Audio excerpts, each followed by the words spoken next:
Hey folks, this is Jake Davis with a wrestling recap for you today, and I'm going to be talking about WWE's Hell in a Cell 2021, live from the Thunderdome earlier tonight. And happy Father's Day, by the way. Yeah.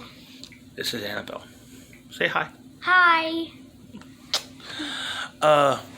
This actually marks the end of an era, a horrible era, but this is the last pay-per-view for the Thunderdome, and will be the last of 22 consecutive pay-per-views to be held in the great state of Florida. So let's just get into it. The show kicks off with Bianca Belair defending the SmackDown Women's Championship against Bayley. This was really entertaining match, even though I didn't give a damn about the build to this. Think of all of the dastardly deeds have led to Hell in a Cell matches over the years. Shawn Michaels betraying The Undertaker and creating DX. You're driving me... Stop. Kevin Owens attacking Vince McMahon. Seth Rollins betraying the Shield. But we get to a Hell in a Cell because Bayley had the audacity to laugh at Bianca. I mean, Hell in a Cell because... Dude. Damn bobblehead Annie over here. Anyhow, the match was really good. They used kendo sticks. Finally got to use that kendo stick bridge for that they couldn't get to work with Sasha last year. Annabelle, I gotta stop this video and run you off. No. You're distracting me. I'm trying to think and talk at the same time, and that's hard for someone like me because I'm stupid. Anyhow, they use chairs, they use ladders, they use steel the kendo sticks.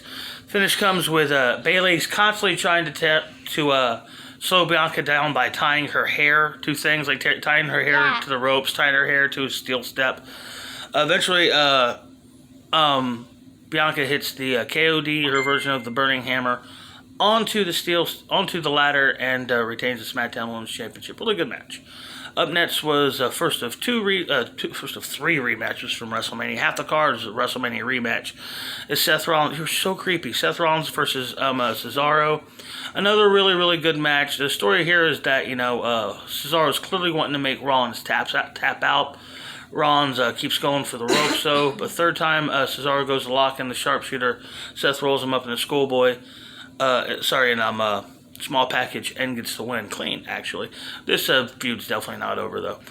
Up next is Alexa Bliss taking on Shayna Baszler, who both Nia Jax and Reginald come out in her corner. This was terrible. This was just so stupid. Alexa with her stupid Medusa mind powers, mind control shit. Eventually she hits her sister Abigail DDT in the Sparkle Splash and pins Shayna Baszler. Oh my god. Since she started this gimmick back in, I think it was around Christmas, she's only had 3 matches. But she's beat Shayna Baszler, Nia Jax, and Asuka in that run. It's like, geez. I got a feeling they're kind of setting her up to be a top rivalry for Becky Lynch when and if she comes back. There's a lot of talk of her training to come back, probably back around SummerSlam. Who knows? Anyhow, up next was another grudge match, Kevin Owens versus Sami Zayn. Really interesting match. This match is more about the story of the match situation. These guys have just worked together so many times, and it's always really, really good. Owens took the Umaga's old finisher from Dabakato the other night on SmackDown. So, he's can barely breathe, but still going to the match. Sami Zayn really works on the shoulder the whole match. Eventually hits a little kick and wins the match. Vindicating whatever the hell he's trying to prove. In the semi-main event, Charlotte Flair challenges Rhea Ripley for the Raw Women's Championship in a match that I could not give a shit less about. It's a Charlotte match. It's just a terrible, terrible, typical Charlotte Flair match. Eventually, they fight to the outside, and Rhea takes off the top lid of the freaking announce table and hits Charlotte with it and gets disqualified. Bullshit. Just awful all around. Main event time. Bobby Lashley defending the WWE Championship with MVP in his corner against Drew McIntyre. This was actually a really, really fun match. Again, they use multiple table spots. One they don't even get on camera because I think they were trying to use some. They showed the replay twice of them missing the table breaking. So obviously, I don't think Drew McIntyre really went to a table there. It was some kind of illusion. Use the steps. They use chairs. They use several tables, and oh my God, just Drew McIntyre was so bruised up and scratched up from that damn kendo stick. It was hard to look at. The referee gets knocked out. MVP comes in to break up the pin for the Claymore, but gets his own dumbass locked into the cage with him. He gets beaten from McIntyre for a little bit. McIntyre finally gets back in the lead, going for a second Claymore, but MVP holds his ankle, causing a distraction. Bobby Lashley rolls him up to the schoolboy, holding the tights, and wins the match. A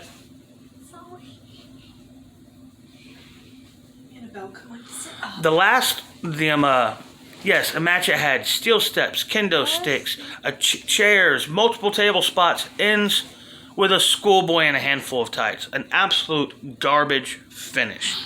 Anyhow, it was, other than two of the women's matches, a pretty good show. I enjoyed it for the most part. Really strong main event.